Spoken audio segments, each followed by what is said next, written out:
Alternative investments are changing the way that wealth is grown. And I was recently very honored to have received the award for Advisor of the Year for Alternative Investments from InvestmentNews, who I consider to be our industry's leading publication.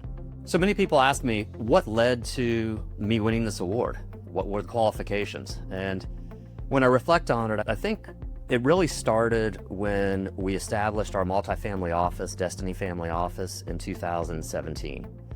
With the establishment of that, I was just amazed how many doors opened and what different products were available when you're dealing with the high net worth and the ultra high net worth. And so this really led to the development of many relationships that have had just such a meaningful impact on our clients, but also, of course, our business. And it's also led to us being innovators in the areas of alternative investments, forming such things as our own alternative investment fund, which is a mix between hedge funds and private equity. We established what we call the Destiny Target Outcome Fund, which is an options-based portfolio.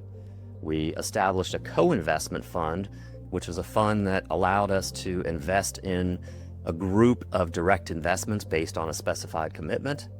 And then probably most importantly is over the last 2 to 3 years, we've been very active in the space of direct investments, going directly and investing in companies such as Anthropic, Anduril, XAI, Databricks, Stripe, and many more.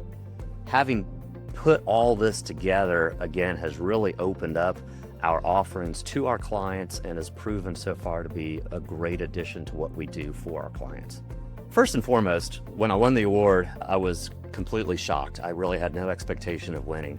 But as I was walking on stage, the first thing that crossed my mind is, what do I need to do to repeat and win this award again in 2026?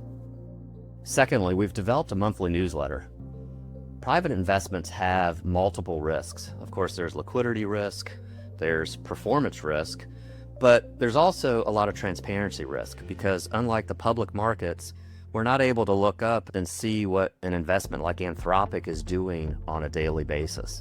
Instead, we have to rely on information provided to us, but again, this information is not public information, so it's not readily available. We felt by developing a newsletter, we could at least help our clients be updated with the companies that we're invested in when they are quote unquote in the news. Third is we're going to continue to build our database so that we can offer these wonderful opportunities to more and more qualified purchasers. And last, we're going to continue to develop more content. I already do a lot of speaking engagements, do a lot of interviews. We write a lot of content for various publications such as Forbes and Barron's, but we're going to continue to do more. And really what motivates this for me is it is my belief that we're at a once in a generation time with these types of investments, with everything going on with AI and the opportunities being presented. Again, I just believe it is just an amazing opportunity. For those of you watching this that are clients of our firm, I'd like to personally thank you for your continued trust in both myself and the firm. Just understand we're never going to rest on our laurels. We're always going to continue to improve, continue to get better, and continue to search for what we believe are the best investment opportunities out there for you. But thank you again, and we will continue to earn this trust for you.